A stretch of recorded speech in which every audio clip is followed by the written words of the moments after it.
Indonesia is the most beautiful land in the universe. The land where we were born. The nation where we grew up. So many colors that live together in peace. With a million timeless treasures. With an abundance of natural wealth. Indonesia is not just wonderful. Indonesia is a wonderland. Kota baru gunungnya Bamega, Bamega Bamana di Samantara, Bamana di Samantara. Katamu lawanlah Adinda, Adinda iman di dadara, Semalaya iman di dadara, Semalaya.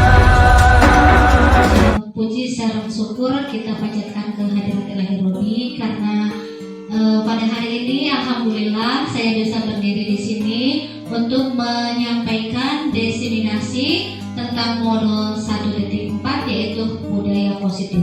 Sebelum melanjutkan ke materi, terlebih dahulu saya mau mengucapkan terima kasih buat Bapak Kepala Sekolah yang sudah bersedia memberikan waktunya untuk terciptanya kegiatan ini, dan juga buat rekan-rekan semua yang sudah mendukung dan membantu saya agar diseminasi ini bisa terlaksana. Tujuan saya mengadakan diseminasi pada hari ini adalah untuk memaparkan apa yang telah saya pelajari di modul 1.4 yaitu tentang budaya positif.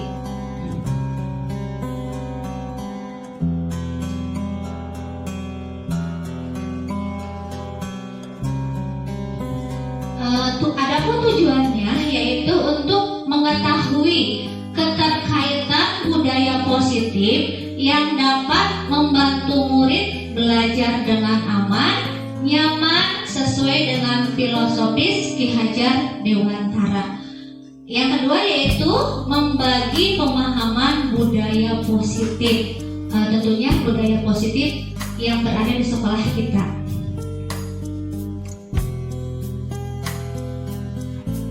Untuk konsep budaya positif yang sudah saya pelajari di sini itu ada 8 ya Bu ya. Di sini yang pertama adalah perubahan paradigma, yang kedua adalah disiplin positif, yang ketiga adalah nilai-nilai kebajikan, yang keempat adalah kebutuhan manusia, yang kelima adalah motivasi perilaku manusia, yang keenam adalah posisi kontrol guru, yang ketujuh adalah keyakinan kelas, dan yang kedelapan adalah segitiga restitusi. Nah, di modul 1.4 8 poin ini yang saya pelajari ya. Yang terakhir yaitu segitiga restitusi, bagaimana cara kita membuat penyelesaian pada anak yang bermasalah. Nanti kita jelaskan satu-satu gitu ya. Selanjutnya di sini ada pertanyaan pemantik. Mungkin untuk pertanyaan pemantiknya saya lewat dulu, nanti di akhir akan saya jelaskan kembali. Nah, sekarang kita bahas dulu nah Ibu, apa itu budaya positif? Budaya positif di sekolah ialah nilai-nilai, keyakinan dan kebiasaan di sekolah yang berpihak pada murid agar murid dapat berkembang menjadi pribadi yang kritis, penuh hormat dan bertanggung jawab dalam mewujudkan budaya positif ini. Guru memegang peranan sentral ya. Tapi dalam memegang peranan sentral di sini bukan salah satu-satunya yang memegang peranan, cuma di sini sebagai sentral untuk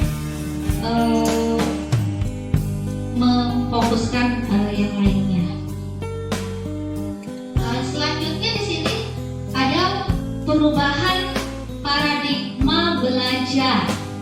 Nah, dalam membangun budaya positif, sekolah dapat menyediakan lingkungan yang positif, aman, nyaman agar siswa mampu berpikir, bertindak, mencipta dengan merdeka, mandiri dan bertanggung jawab. Nah, mungkin dari modul 1.4 ini diharapkan di akhirnya, nah, perubahan paradigma siswa kita yang diharapkan adalah seperti ini, ibu-ibu ya.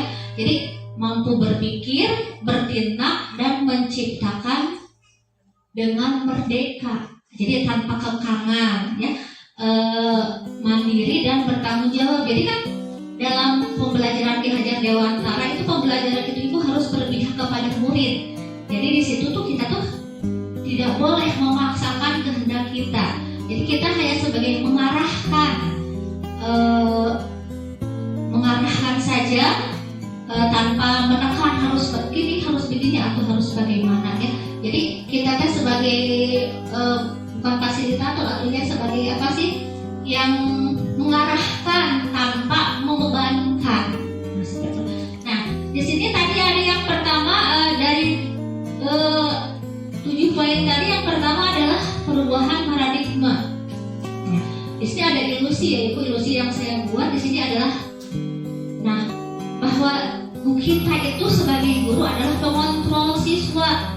Jadi siswa bagaimana itu harus mengikuti keinginan kita. Nah, sebenarnya itu tidak boleh ya, karena kita berpihak kepada murid, tapi tetap dengan ketentuan atau batasan-batasan yang tertentu, tapi tidak boleh memaksakan kehendak kita. Jadi kan kita kadang ya Bu, dulu abi baik gitunya kamu kudu kieu tanpa mendengarkan apa yang mereka mau, apa yang mereka ketahui, apa yang mereka sampaikan. Sebenarnya itu kita tuh bukan pengontrol, tapi kita pengawas, kita seperti pengawas. Nah, yang kedua ada ilusi bahwa semua penguatan positif, efektif dan bermanfaat. Nah, tidak semua ya pun, nanti di belakang nanti ada penjelasan bahwa pemberian pujian, pemberian hadiah itu sebenarnya kurang baik bagi siswa kita. Nanti ada penjelasannya.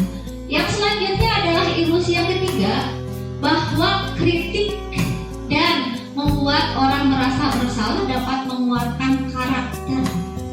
Nah, kadang tanpa sadar kita suka mengkritik anak, terus sebenarnya itu dapat bermasalah pada karakter anak didik kita sendiri.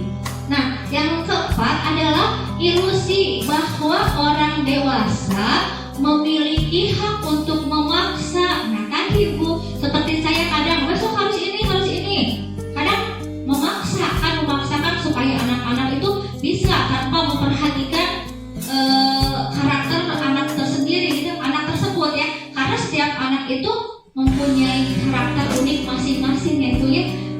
Kadang di awal saya mau pelajari ini juga bisa bertentangan gini. Kalau tidak seperti itu nanti seperti ini kan, kayak gitu. Kalau kita tidak menanamkan seperti ini akan seperti ini.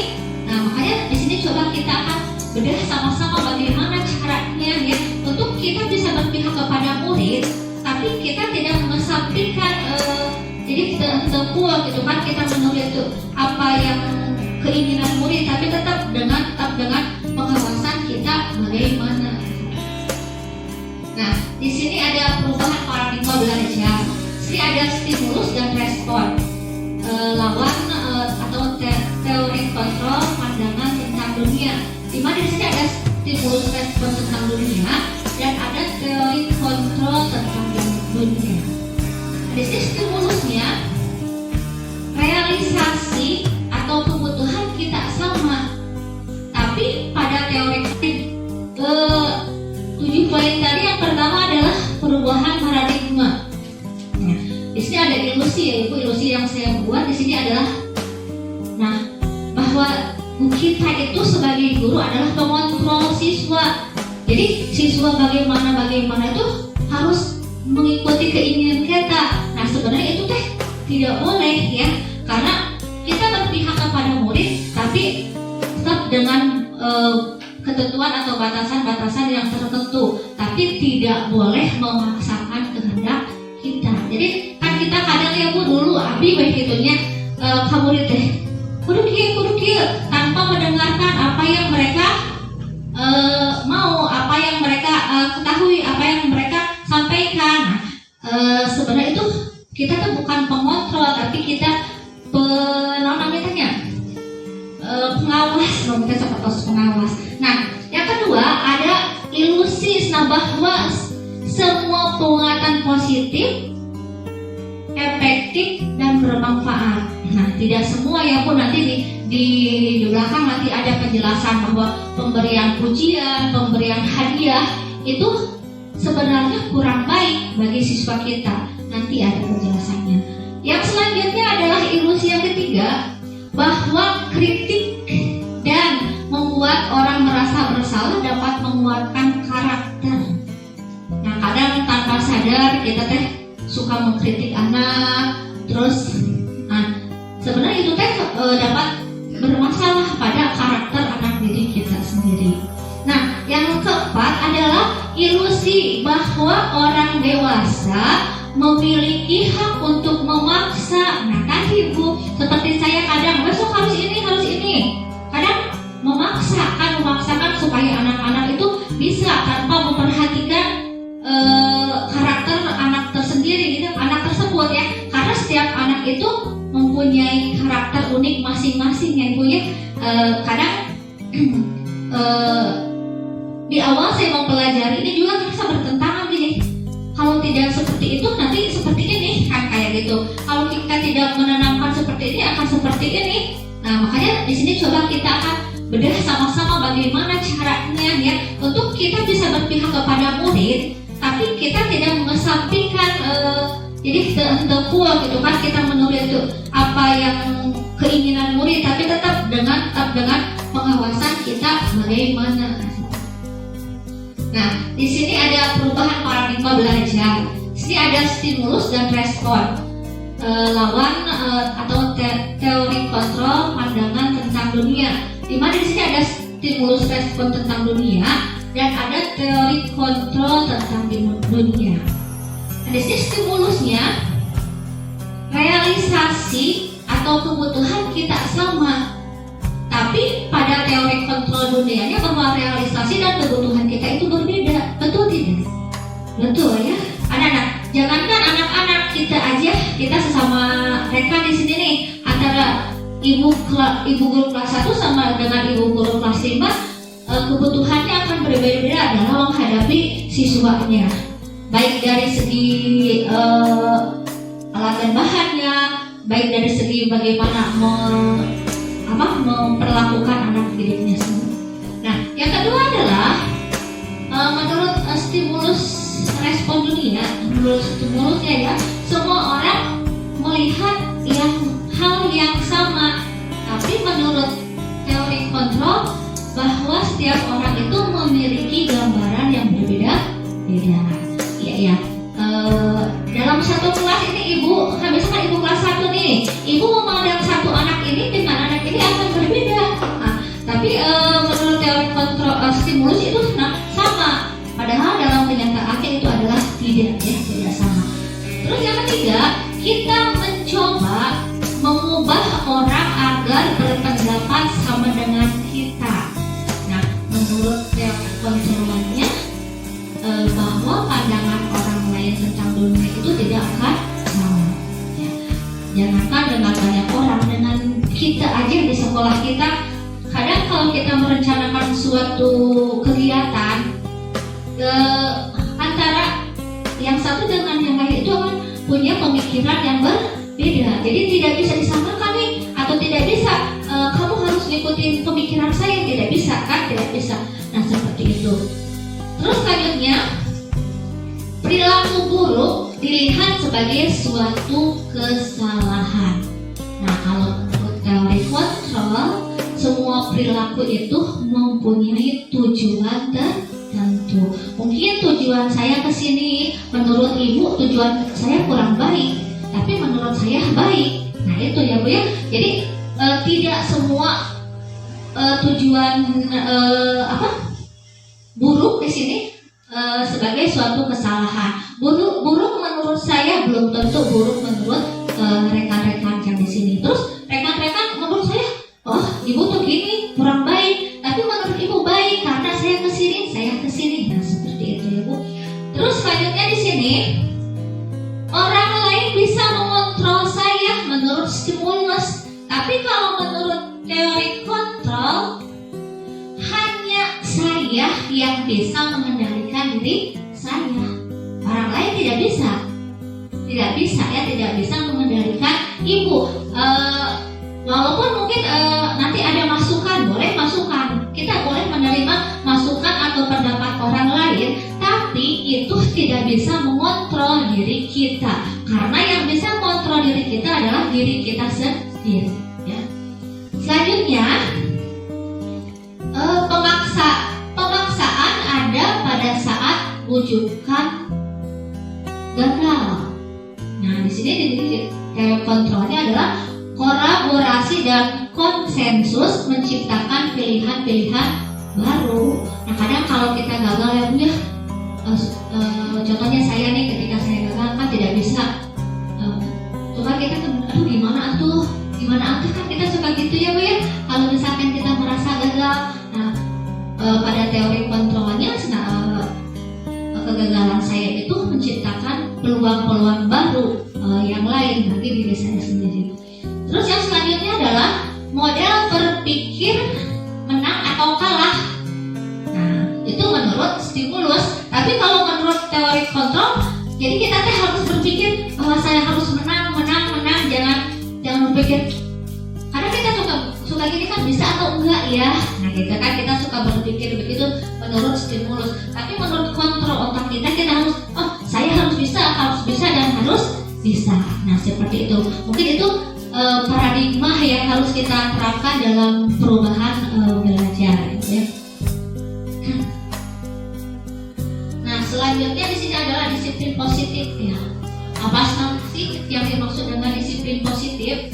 Nah, di sini disiplin positif adalah proses pendisiplinan terhadap anak tanpa memberikan ancaman atau memberikan hukuman.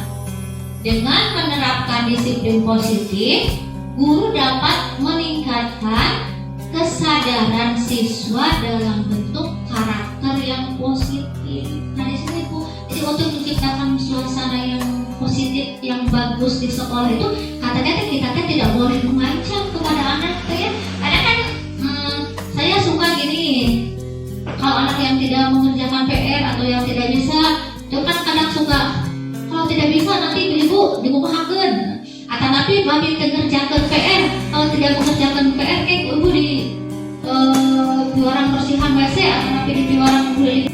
Sama dengan anak-anak kita juga. Nah, di sini kita hanya untuk memantaunya, mengarahkannya supaya sesuai dengan pembelajaran yang dicita-citakan oleh diajar mengajar. Nah, selanjutnya di sini adalah nilai-nilai kebajikan. Yang ketiga yang kita tadi adalah nilai-nilai kebajikan.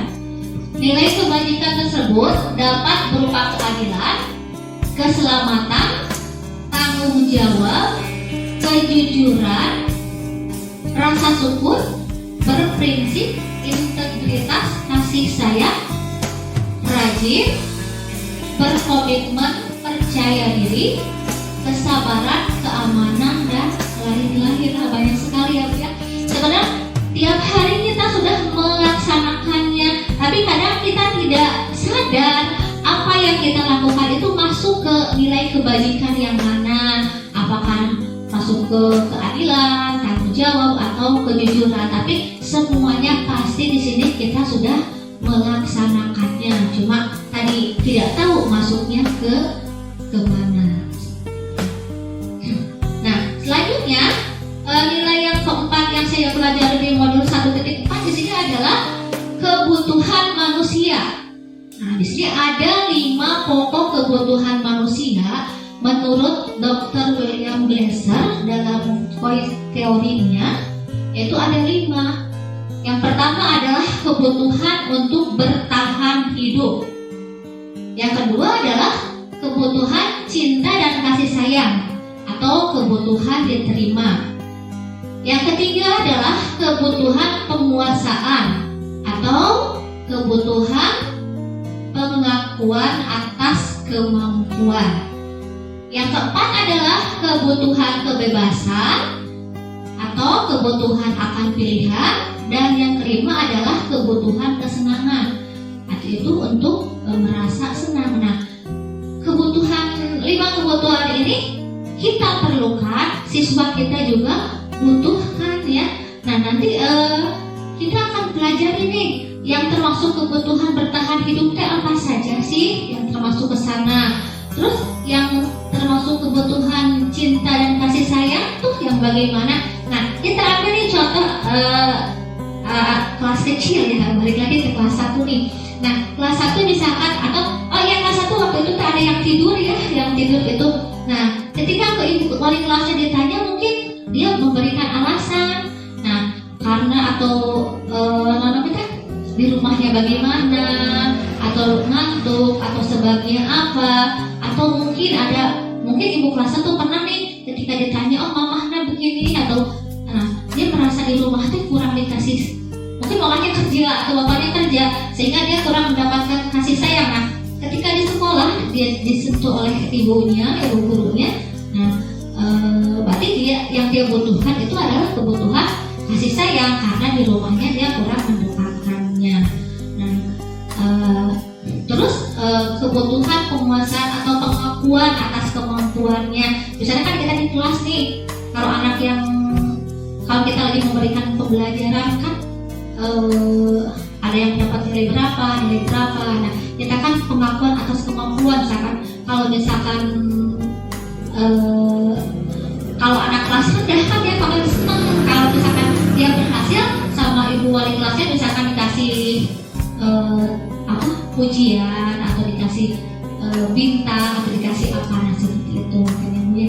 Nah, terus kebutuhan kebebasan atau kebutuhan akan pilihan. Kita memberikan kebebasan di sini kepada anak didik kita tuh untuk memilih. Misalkan kita ada ekstrakurikuler apa, nah kita tidak bisa memaksa kamu kudu hadiah, tidak ya. Tapi biarkan mereka memilih sesuai dengan keinginan, sesuai dengan kemampuan yang mereka miliki. Agar apa? Agar pembelajaran atau ekstrakurikuler yang kita berikan itu bermanfaat buat mereka ya.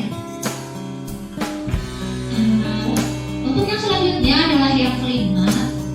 Di sini adalah motivasi perilaku manusia. Nah, motivasi perilaku manusia itu ada 3. Nah, ini menurut Dian Wesen ya, yaitu ada 3. Yang pertama adalah menghindari ketidaknyamanan atau hukuman. Yang kedua, mendapatkan imbalan atau penghargaan. Yang ketiga, menghargai diri dan menjadi orang yang mereka inginkan. Jadi 3 motivasi perilaku ini yang menghindari ketidaknyamanan atau hukuman. Jadi kita kan berusaha untuk, kadang kita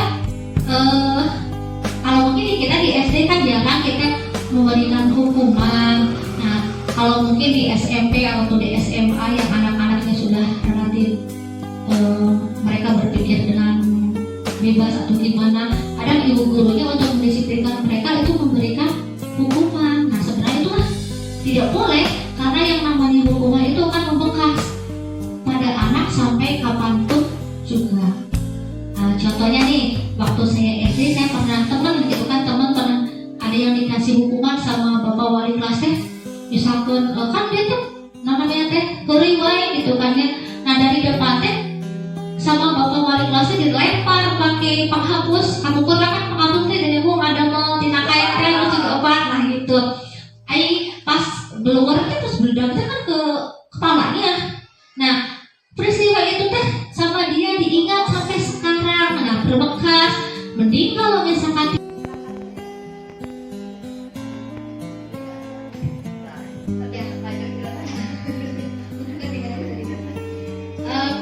disiplin pendekatan restitusi, yaitu yang tadi yang sudah kita bahas, yaitu adalah hukuman, konsekuensi dan restitusi. Di dalam hukuman di sini, guru menghukum siswa tersebut hormat bendera 10 menit. Nah, di sini konsekuensinya, guru memberikan konsekuensi untuk mengerjakan PR-nya saat istirahat atau dikerjakan sebanyak 3 kali lipat. Nah, misalkan nih ibu teh kan masihan PR kurang kali dia, kurang kali teh mengerjakan atau diberi kesempatan, 1 kesempatan, 2 kesempatan, 3 kesempatan. Dalam 3 kesempatan itu si anak tetap tidak mengerjakan PR, maka bu ibu teh diberikan hukuman. Nah, hukuman tes kan disuruh hormat bendera selama 10 menit di lapang. Nah, setelah itu untuk hukuman. Kalau untuk konsekuensi, nah untuk konsekuensinya si siswa tersebut ibu tadi dijualan kerjakan sok ke istirahat. Akan tapi dikerjakan tes sebanyak 3 kali lipat. Namun menulis kayak menulis jadi 3 kali, nah seperti itu. Itu untuk konsekuensi. Kalau untuk restitusi, yaitu guru menanyakan keyakinan kelas dirinya dan membantu siswa menyelesaikannya. Jadi kan guru menanyakan gimana, kita kan sudah membuat kesepakatan kelas nih, bahwa dalam kesepakatan kelas teh kalau tidak mengerjakan PR gimana. Nah, kita kan harus menanyakan seperti itu. Terus kalau tidak mengerjakan PR konsekuensinya gimana? Nah, kita harus menanyakan masalah tersebut dalam kegiatan restitusi. Yang kedua di sini adalah hukuman guru marah dan murid takut, kadang membangkang tidak nyaman.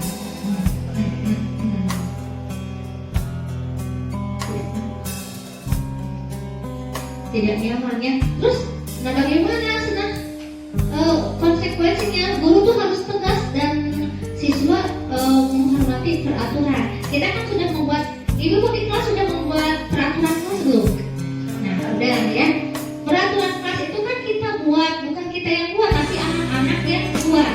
Kita menampung aspirasi anak-anak untuk membuat peraturan kelas. Nah, peraturan kelas itu karena anak-anak yang buat, berarti mereka itu harus melaksanakannya, karena bukan kita yang buat, mereka yang buat. Nah, misalkan saya di kelas kami ada 7 peraturan kelas, itu semuanya anak-anak yang buat. Yang pertama misalkan di situ tidak boleh membuli, ya, tidak boleh berkata-kata. Nah, ketika ada anak yang membuli temannya, maka akan dilaporkan ke gurunya, ke saya. Nah, di situ saya akan mengerjakan restitusi, ngobrol dengan mereka. Nah, kenapa kan udah ada, kenapa ini kan udah ada peraturannya tidak boleh.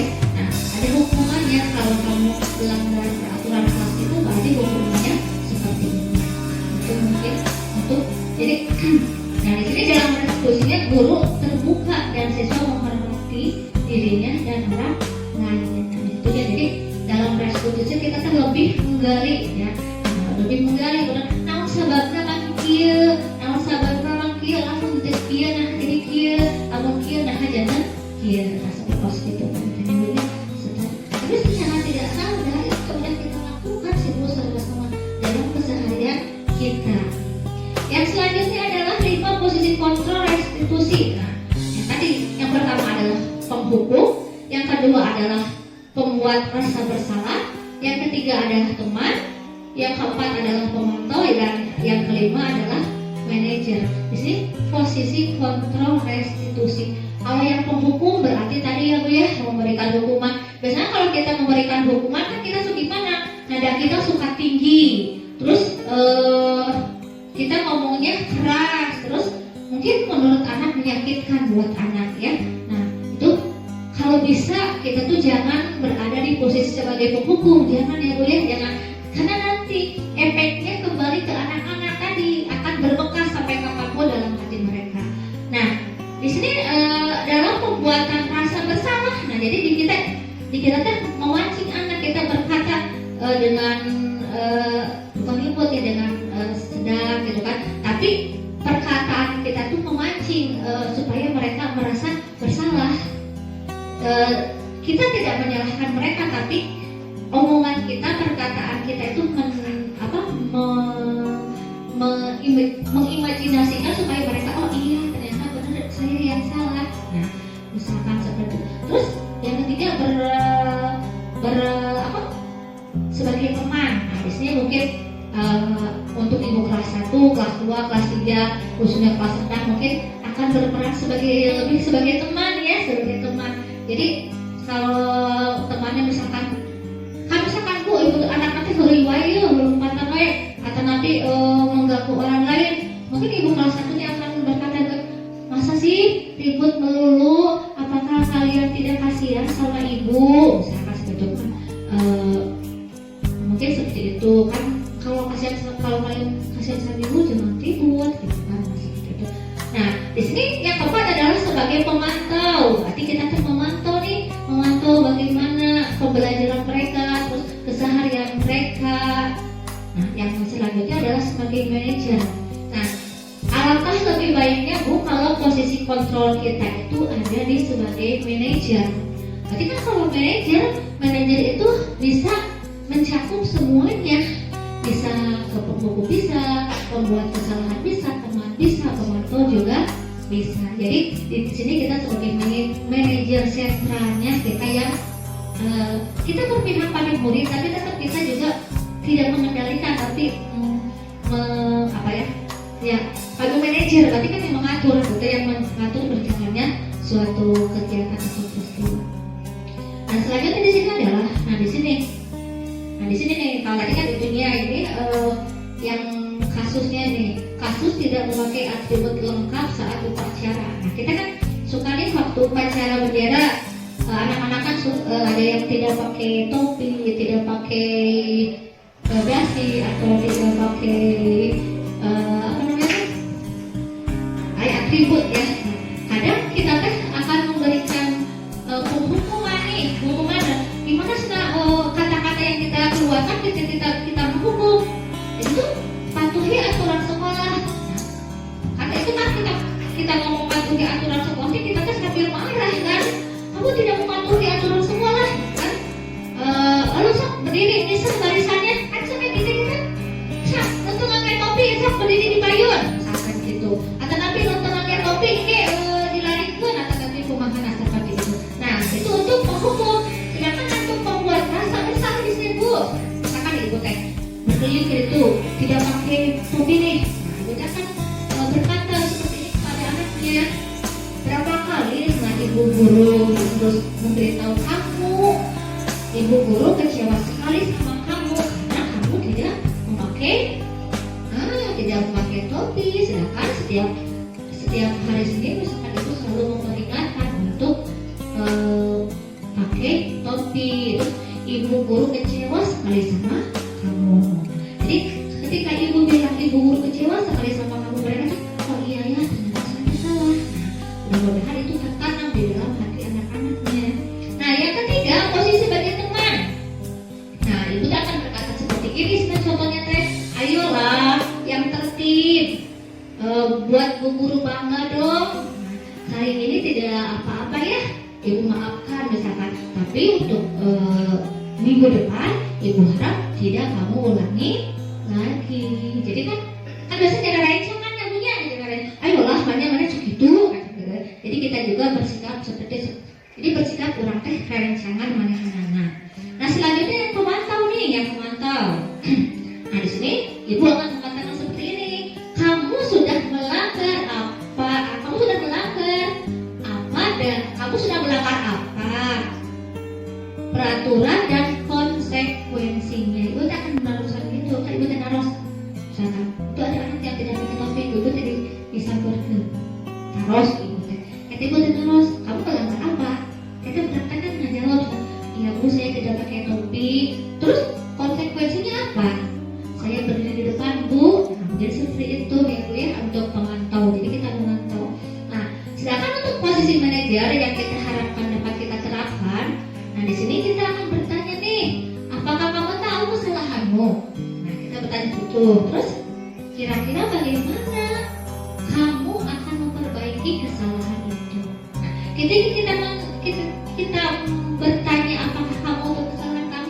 siswa akan menjawab, iya Bu, saya tahu, saya tidak pakai topi dan tidak pakai dasi. Terus dia tanya lagi, kira-kira bagaimana kamu akan memperbaiki kesalahan ini? Baik Bu, minggu depan saya tidak akan mengulanginya lagi. Saya akan pakai topi. Nah, ibu teh, oh baik, ibu pegang janji kamu. Kalau kamu misalkan minggu depan masih tidak memakai topi, maka ibu akan memberikan sanksi kepada kamu. Nah itu sebagai manajer. Jadi dari kelima kontrol ini kita sama-sama belajar ya Bu ya. Kita untuk belajar menjadi manajer, jangan menjadi penghukum. Pilih kayak anak-anak punya dendam berbekas sampai sekarang. Apalagi saya punya teman SMA yang sekarang sama-sama latihan CGP dari SMA. Dia kan pernah menghukum siswanya. Nah, malah katanya ketika pulang dia itu dipegat sama siswa yang dihukumnya. Jadi dia juga takut ketika itu, saya begini. Jadi lebih baik jangan menghukum gitu kan. Karena akan berbekas sampai kapan buat mereka. Karena kan apalagi sapu kalau dihukumnya ini untuk anak SMA nih. Kalau anak SD kan belum ya. Anak SMA dihukum sama gurunya di depan teman-temannya, terus apalagi di depan orang yang dia sukai. Wah, itu dendamnya akan sangat-sangat berlimpah kan, betul sekali. Orang tas nakar ngeceng udah itu tuh kurang dicarekan di hadapan mana bisa. Wah, harga dirinya turun sama sekali ya Bu. Tapi ada damai akhirnya seperti itu. Nah, selanjutnya di sini untuk menciptakan kita tadi sebagai manajer, kita harus membuat keyakinan kelas. Nah, mengapa keyakinan kelas? Mengapa tidak peraturan kelas? Kenapa kita bikinnya keyakinan sana peraturan? Coba Bu, siapa yang bisa jawab? Maksud keyakinan yang bagaimana? Peraturan yang bagaimana? Kalau keyakinan mungkin Bu, ketika kita melanggarnya tuh ada konsekuensinya. Kalau peraturan berarti kalau melanggar itu ada hukumannya. Konsekuensi sama hukuman beda. Nanti udah kita melakukannya. Nah di sini keyakinan dapat memotivasi siswa dari dalam atau secara intrinsik. Dari dalam diri kita ya. Siswa menjadi lebih bersemangat dalam belajar dan memiliki kesadaran akan disiplin karena adanya dorongan dari dalam diri. Nah itu yang paling utama itu adalah motivasi intrinsik yang datang dari dalam diri kita, bukan dari luar ya. Nah itu karena di sini saya punya peraturan kelas di kelas 6 tidak boleh tidak boleh absen dalam 1 bulan itu lebih dari 3 kali kecuali sakit. Karena kan sakit dan kita tidak bisa menolaknya. Nah maka kenapa saya bikin peraturan seperti itu biar mereka lebih semangat. Karena kan anak-anak suka ada yang malas. Nanti kalau misalkan lebih dari 3 nanti akan ada sanksinya. Bukan hukuman tapi sanksinya ya.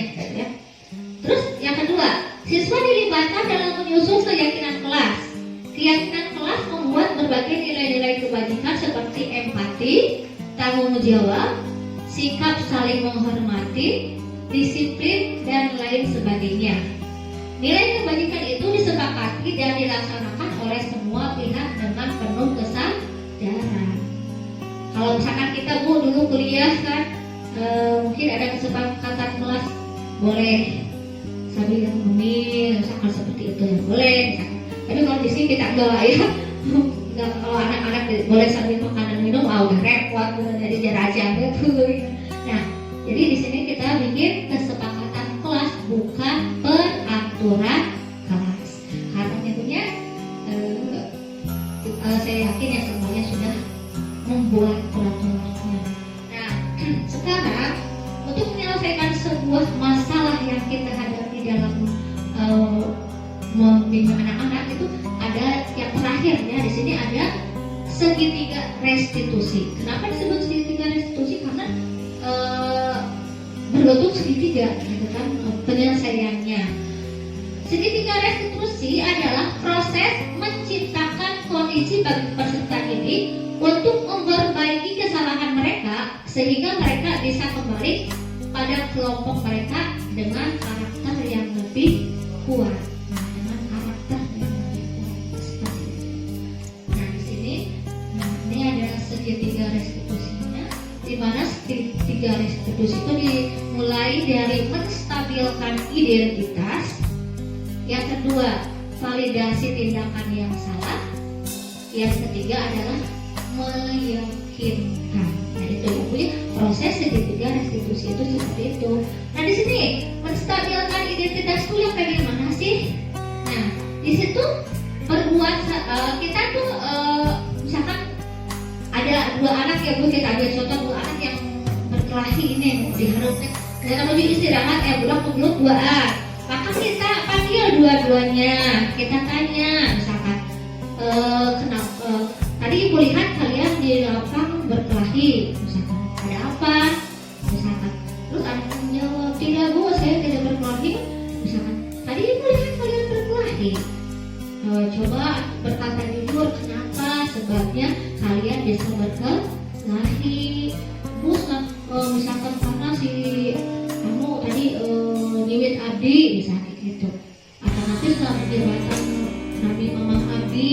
Nah, maka kita akan bilang gini, ya berbuat salah itu tidak apa-apa, menstabilkan dulu identitas ya Bu ya.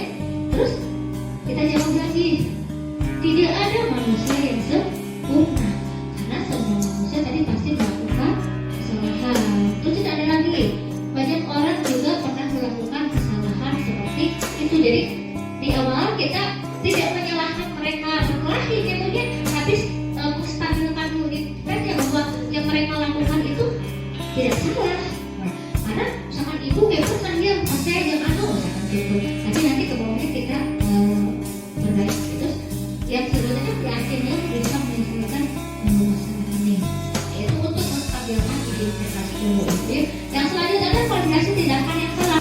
Ibu-ibu semuanya, mungkin itu yang dapat saya sampaikan pada hari ini tentang budaya positif di sekolah kita. Saya harap apa yang saya sampaikan bisa bermanfaat bagi kita semua. Apabila ada yang salah itu dari saya, apabila ada yang benarnya mungkin itu kebenarannya. Oke, terima kasih untuk semuanya. Saya tutup dengan wabillahi taufiq wal hidayah. Wassalamualaikum warahmatullahi wabarakatuh.